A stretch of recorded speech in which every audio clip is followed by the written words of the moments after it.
Buenos días, estimados estudiantes. Soy el profesor Osvaldo Carreño. En esta oportunidad vamos a trabajar con el contenido 2. Va a estar dividido en 4 videos, 4 presentaciones. Para la primera presentación, entonces vamos a trabajar con el contenido 2.1.1. Esta es una subdivisión de ese contenido. En este caso nos vamos a centrar en los procesos energéticos. Para poder comenzar a hablar del proceso energético, lo primero que tenemos que saber es lo siguiente. Primero, que todos los organismos realizan conversiones entre energía potencial y energía cinética. Toda la energía química potencial liberada mediante la respiración celular se va a convertir en energía cinética en los músculos, que hacen el trabajo de estirar el arco. Para el ejemplo, tenemos que centrarnos en primero dos cosas, que los músculos son los que contienen la mayoría de las mitocondrias. Las mitocondrias son las que van a hacer esa transformación de energía química y van a originar el movimiento de los músculos.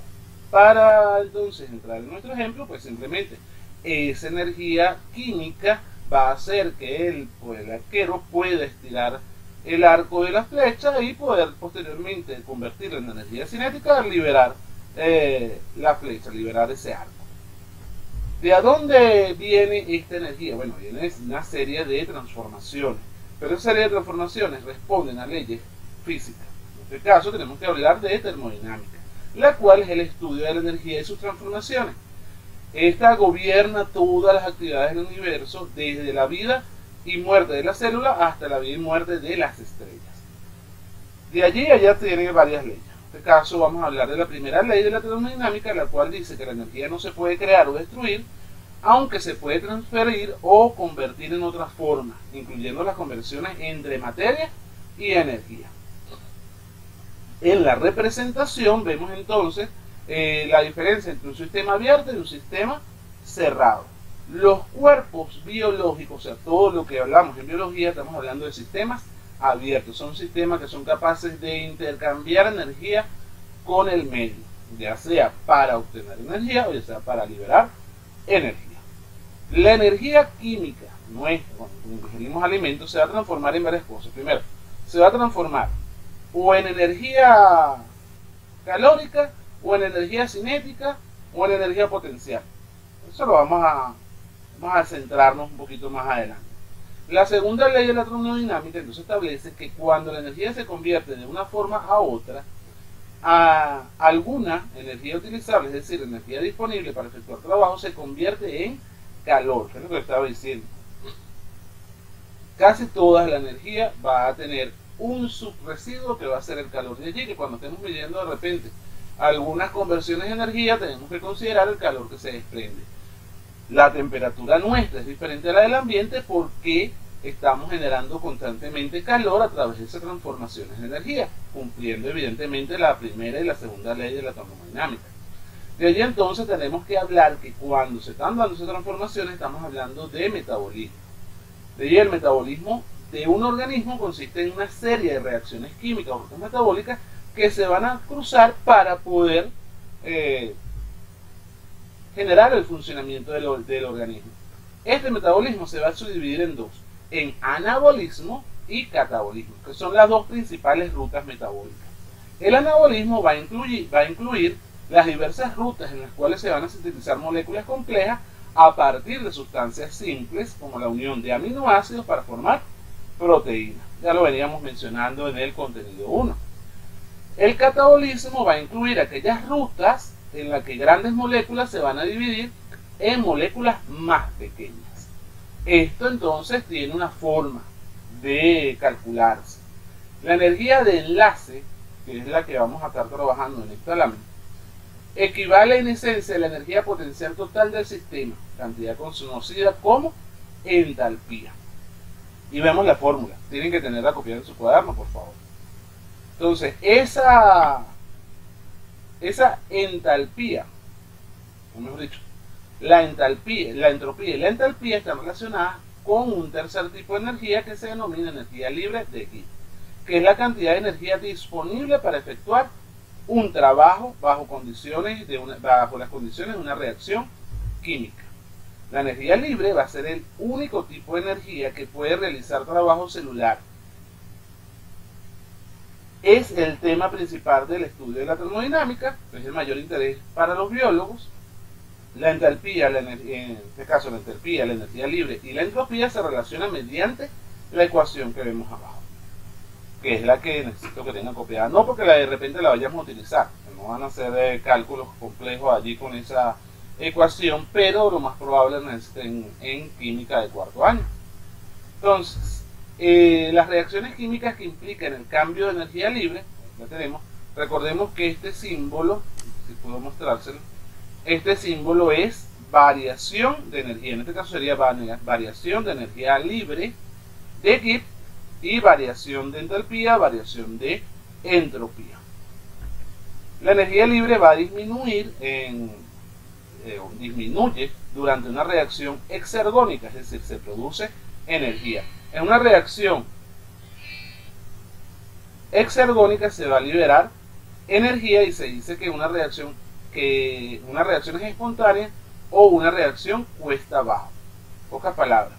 Las reacciones exergónicas son aquellas que van a liberar energía porque están produciendo constantemente energía, por lo tanto no tengo que invertir energía en ellas. Tiene que ver con esos procesos que mencionamos en el repaso de transporte celular, en este caso sería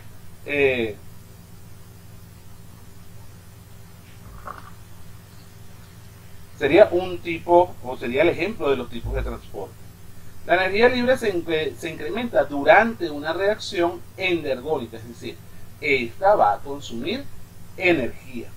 Necesito introducir energía para que se puedan dar los procesos. Una reacción endergónica va a ser una reacción en la que existe ganancia de energía libre. Y vemos la reacción. Con el cálculo de energía libre podemos sacar la reacción de una reacción exergónica o endergónica. Los cambios en la energía libre van a depender de la concentración de reactivos y productos. Eso va a ser siempre así para que pueda hablar de los tipos de reacción. Las células impulsan reacciones endergónicas acopladas a reacciones exergónicas. En pocas palabras, todo proceso celular va a requerir alguna fuente de energía. En este caso puede ser en la mitocondria la glucosa, pero esa glucosa que está produciendo energía en forma de ATP, ese ATP nos va a permitir impulsar las reacciones químicas que van a ocurrir en la célula. Y allí vemos entonces algunos tipos de ejemplos. En este caso, en una reacción que va de A a B, si el resultado de la ecuación es positivo, nos está indicando que la energía libre, que se requiere energía, por lo tanto esa reacción va a requerir de otra para que le proporcione esa energía. De allí que entonces los productos C y D, que dentro de la reacción dan un resultado negativo, ella me va a decir que no requiere energía, por lo tanto produce energía necesaria para que se dé la reacción A y B. Posteriormente lo que podemos sacar es una reacción complementaria, y esa reacción complementaria me va a decir qué tipo de reacción está ocurriendo. Además se ve la presencia de un mediador metabólico. Cuando estemos hablando de procesos energéticos, principalmente enzimas, que es la próxima presentación, estamos hablando de procesos que están transformando un tipo de energía en otro. Necesidades básicas entonces que vamos a cumplir o que deben cumplir los seres vivos. Dentro de los seres vivos entonces tenemos que hay que tener energía. La energía va a ser en forma de ATP siempre. Va a haber algunas sustancias con poder reductor. Estas son sustancias con poder reductor. Lo que van a indicarnos es que ellas pueden facilitar electrones a través de la ruptura de enlaces. Esta ruptura de enlaces, en lo que tenemos aquí después de la sustancia con poder reductor, es el hidrógeno que se va a desprender siempre de esa molécula, o el fósforo, los cuales son mecanismos que a través de su ruptura de enlace van a proporcionar energía. De allí que todas estas sustancias valgan más energéticamente para el ATP que el ATP, pero la célula solamente puede utilizar ATP para su funcionamiento. Hay precursores simples para la síntesis de biomoléculas. En este caso esos precursores van a ser aminoácidos, azúcares, ácidos grasos y bases nitrogenadas. Retomando, entonces, una ruta metabólica va a ser la sucesión de reacciones químicas que conducen de un sustrato donde actúa la enzima inicial a uno o varios productos finales a través de una serie de metabolitos intermediarios. Su conjunto da lugar al metabolismo, y es el ejemplo que vemos abajo. De allí entonces que el metabolismo, ese conjunto de reacciones bioquímicas y procesos físico-químicos que ocurren en una célula, está subdividido en catabolismo y anabolismo. El conjunto de catabolismo y anabolismo va a ser las rutas anabólicas, catabólicas o anfibólicas, las cuales vamos a explicar en este momento. Entonces, una ruta catabólica son rutas oxidantes, se libera energía y poder reductor y a la vez se sintetiza ATP. Ejemplo de ella, entonces tenemos la glucólisis y la beta oxidación. Una ruta anabólica va a ser una ruta reductora en la que se va a consumir energía en forma de ATP y las sustancias con agentes que tienen poder reductor. Ejemplo de ellas van a ser la gluconeogénesis y el ciclo de Calvin. En las rutas anfibólicas, son rutas mixtas, pueden ser catabólicas y anabólicas. Ejemplo de ellas, entonces tenemos el ciclo de Krebs, que va a generar energía y poder reductor, y precursores de la biosíntesis o el ciclo de la urea, sería otro ejemplo. El anabolismo y catabolismo son simultáneos y a veces sin límites precisos, y se requiere de enzimas para poder llevarlo a cabo. Organelos encargados de la producción de energía en la célula, entonces vamos a tener la mitocondria, en el caso de todos los seres vivos, y los cloroplastos solamente indicando para plantas. Pero recuerden que las plantas también tienen mitocondrias, porque las plantas también pueden realizar respiración o deben realizar respiración. Cada una de las estructuras de las mitocondrias y los cloroplastos está destinada a transformar energía química, en el caso de la mitocondria, energía en forma de ATP, que también es química, y calor, y en el caso del cloroplasto, pues energía lumínica para transformarla en energía química, en forma de carbohidratos y ATP. Para entonces centrarnos, ya que mencionamos el ATP, hace falta definirlo.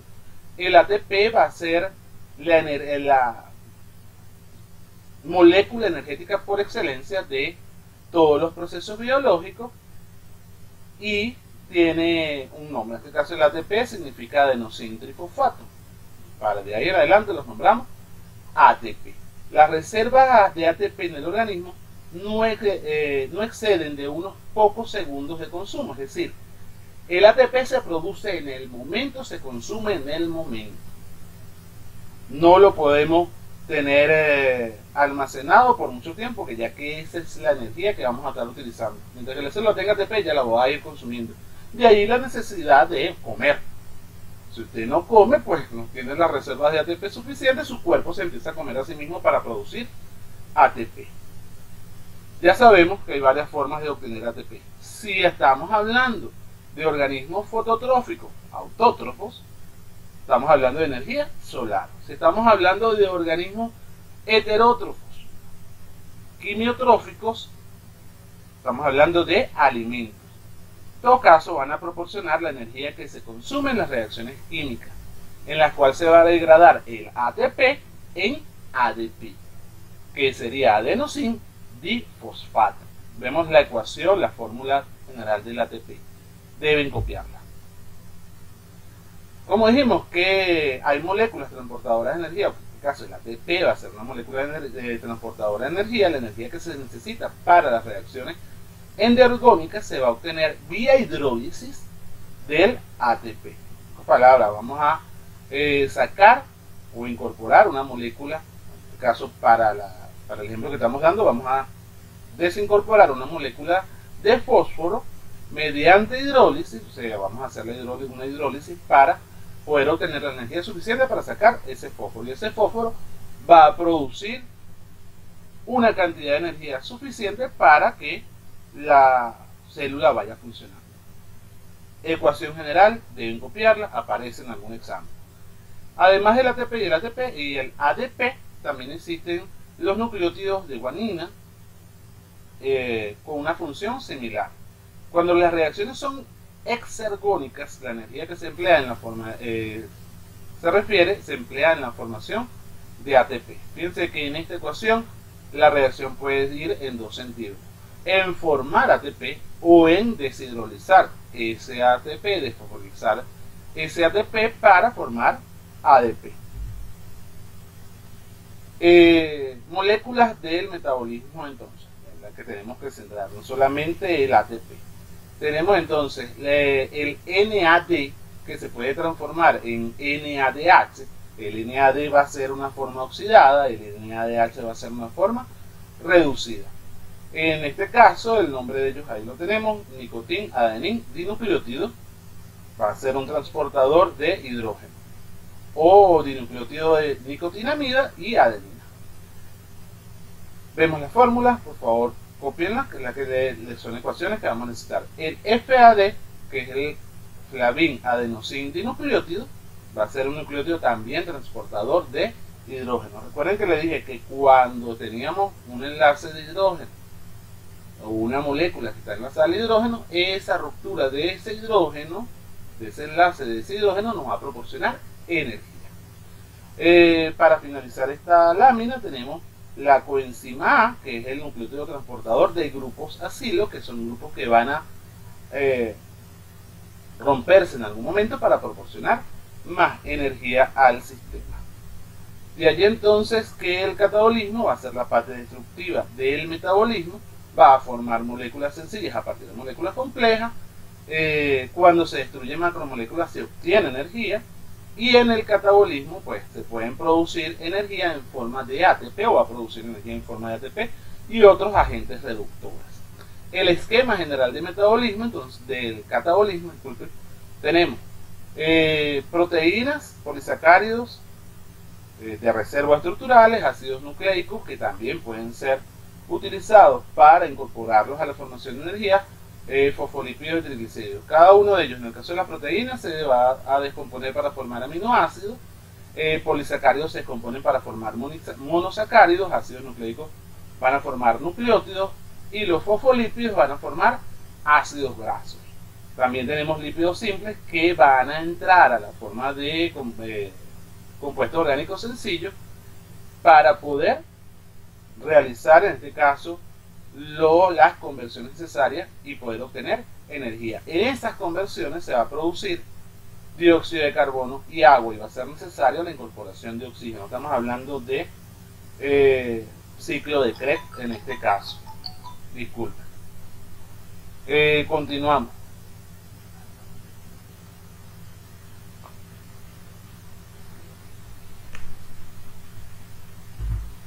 Para el catabolismo entonces va a ocurrir en la mitocondria.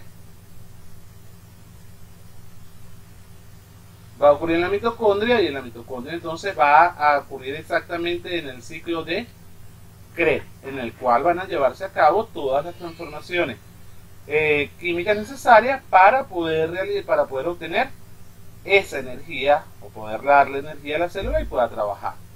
La glucólisis va a ser el proceso catabólico que parte de la glucosa 6-fosfato y finaliza en el piruvato. Importante saber estos nombres: donde comienza la glucólisis, donde termina. El piruvato va a pasar al ciclo de Krebs como parte de la respiración aeróbica. El GEP, la glucosa 6-fosfato, puede obtenerse fosfatando glucógeno o almidón con ATP. Se va a consumir 6 moléculas de ATP durante todo el proceso. En puntos claves hay enzimas alostéricas, importante irlo anotando, que son aquellos enzimas, proteínas globulares que catalizan reacciones químicas. En su fase inicial de activación, que consume energía en forma de ATP, esta glucosa va a ser fosfatada. La siguiente fase de ese rendimiento energético va a ser el piruvato. El piruvato va a ser el inicio entonces de varias moléculas, de varias rutas anabólicas. Vemos el diagrama de la glucólisis, importante que lo copien. Recuerden que la presentación, para poder ver el diagrama más grande, lo van a tener en el aula virtual del colegio. Para el anabolismo, entonces va a ser la parte constructiva del metabolismo. Se forman moléculas complejas a partir de moléculas más sencillas. Va a requerir el aporte de energía en forma de ATP, va a generado del catabolismo. La biosíntesis enzimática de los componentes moleculares de las células va a ser parte del anabolismo. Vemos el esquema general del anabolismo, en el cual ahora de compuestos simples se van a formar compuestos, sustancias complejas. Sería la inversa del catabolismo.